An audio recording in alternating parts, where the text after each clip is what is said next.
Hello good evening to all of you. तो अभी हम पढ़ेंगे क्लास 7th के चैप्टर नंबर 1 हिस्ट्री का, जिसका नाम है ट्रेसिंग चेंजेस थ्रू 1000 ईयर्स। अब हम इसमें पढ़ेंगे एक साल में क्या क्या बदलाव होते हैं। The maps by the Arab geographer या कार्टोग्राफर बोलते हैं Al-Idrisi and the French cartographer, जिसने 1720 में give a last sketch of Indian subcontinent as known as the earlier times. अब ये दो लोग हैं जिन्होंने क्या, एक अल-अदरीसी जिसने 1154 में एक मैप बनाया था, और दूसरा एक फ्रेंच कार्टोग्राफर जिसने 1720 में एक इंडिया का मैप बनाया था। ये दोनों इंडियन सब कॉन्टिनेंट की बात करते हैं। Science of cartography however different in the two periods.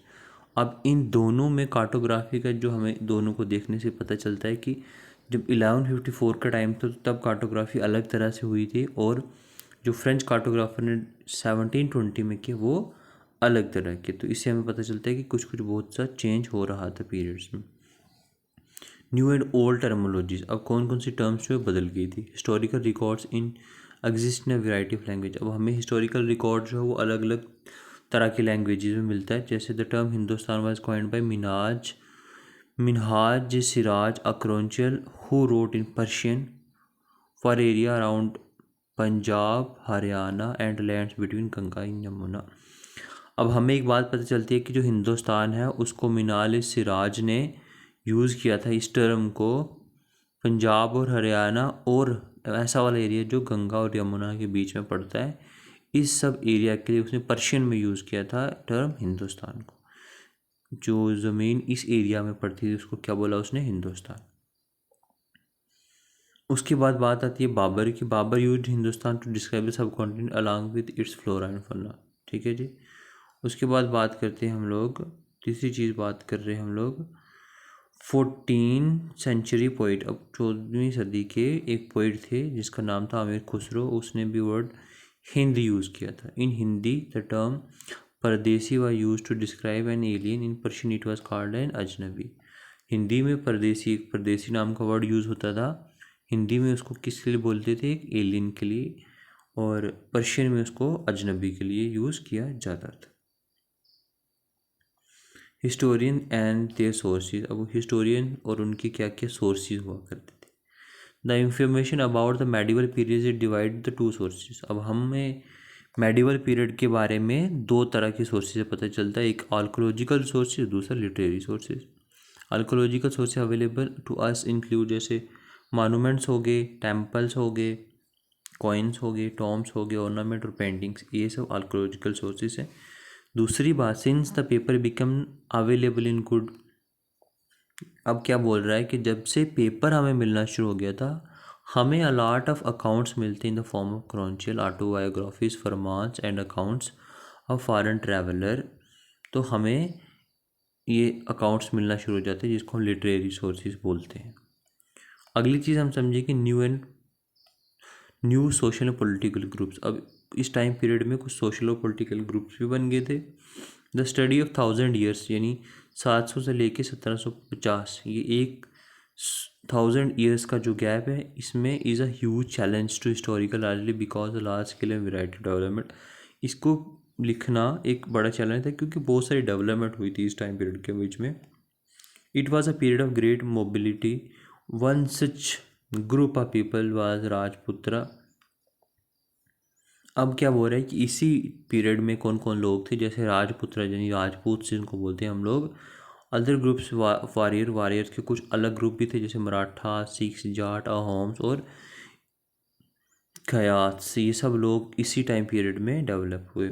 Through out the period there was a gradual clearing of forest and extension of agriculture. अब इसी टाइम पीरियड में क्या हुआ था कि लोग, अब क्योंकि आयरन का इन्वेंशन तो हो चुका था, तो अब इसके बाद एग्रीकल्चर को काफ़ी बूस्ट मिला क्योंकि लोगों ने क्लियर कर दिया था फॉरेस्ट को, एग्रीकल्चर की जगह बना रहे थे। As society become more different people were grouped into jatis or sub caste and ranked on the basis of their background and their occupation. इस टाइम में क्योंकि पहले वर्णास में पढ़ते थे तो 4 वर्ण होते थे, लेकिन अब क्या हो गया था कि अपनी जातीज में लोग ग्रुप बना लिए थे और उसके जाति के बीच में भी सब कास्टेज बना ली थी उन्होंने। Okay, rank were not fix permanently and varied according to the power influence sources controlled by the member of जाति।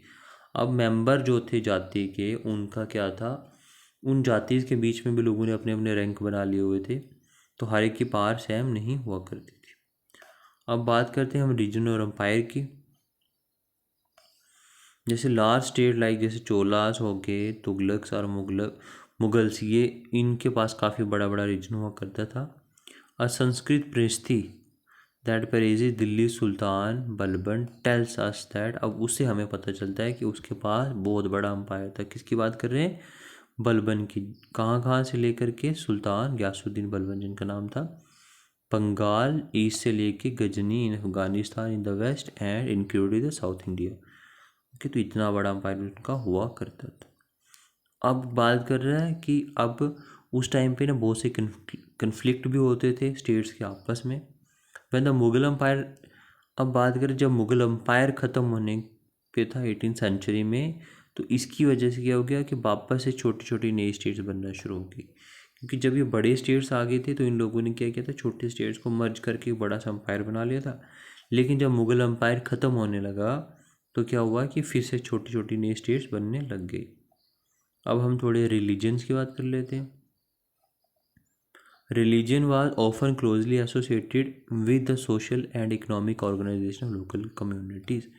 बोलता है रिलीजन ऑफिशियली क्या होता था कि काफ़ी बार क्लोजली एसोसिएट रहता था हमेशा सोशल और इकोनॉमिक ऑर्गेनाइजेशंस के, ये क्योंकि लोकल कम्युनिटीज़ की होती थी। It was during the period, अब ये उसी पीरियड की बात थी, दैट इम्पोर्टेंट चेंजेस ओकर इन, अब इस टाइम पीरियड में ही रिलीजन में बहुत से चेंजेस आ गए। It includes that the worship of new diet, अब नए नए भगवानों की पूजा होने लगी, टेम्पल्स बनने लग गए, क्योंकि राजा अब क्या बना रहे थे, टेम्पल्स बना रहे थे। Knowledge of Sanskrit held Brahmans to respect, अब इस टाइम पे जो ब्राह्मण्स थे, जिन जो लोग संस्कृत जानते थे, उनकी रिस्पेक्ट ज़्यादा होने लगी सोसाइटी में। और इस्लाम को पॉपुलराइज कर दिया गया। इस टाइम पे जो रूलर, जो एरिया में मुसलमान रूलर थे, मुस्लिम रूल कर रहे थे, उन्होंने इस्लाम को भी इन 1000 साल में बहुत हद तक फ्लोरिश कर दिया। हिस्टोरिकल पीरियड्स की बात करूं अगर मैं, तो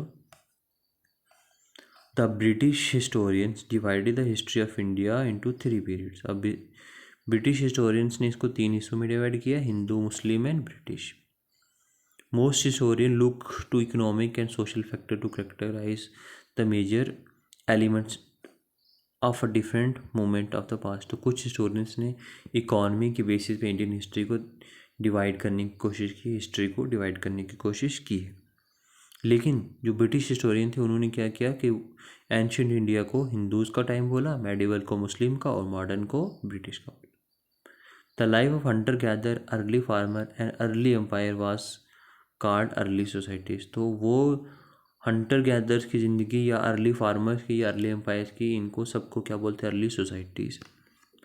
the growth of imperial state formation, development of Hindus and Islam as major religion and arrival of European trading companies called medieval period.